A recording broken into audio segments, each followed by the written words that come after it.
சென்னை திருவொற்றையூர் பகுதியில் எர்ணாவூர் மாரியம்மன் ஆலயத்தில் 32ஆம் ஆண்டு திருவிழா வெகு விமர்சையாக நடைபெற்றது. ஆடி மாத திருவிழாவை முன்னிட்டு மாபெரும் அன்னதான நிகழ்ச்சியும் நடைபெற்றது. இதில் வருகை தந்த திருவொற்றையூர் மேற்கு திமுகவை சேர்ந்த டாக்டர் எஸ்.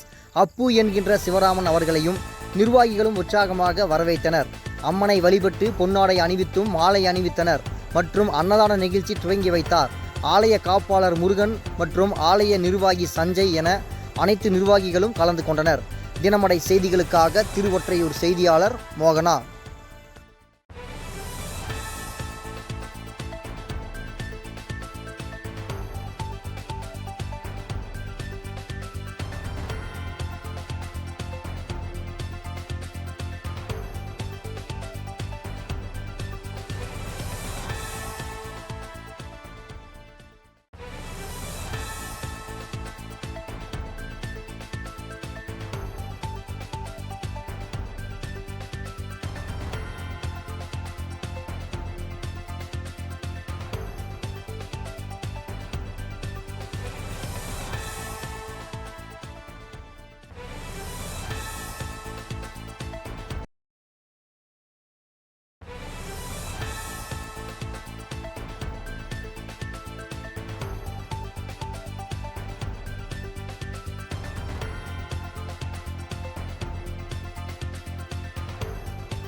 இதேபோல் சுவாரஸ்யமான செய்திகளை தெரிந்து கொள்ள நமது தினமடை யூடியூப் சேனலை சப்ஸ்கிரைப் செய்யுங்கள்.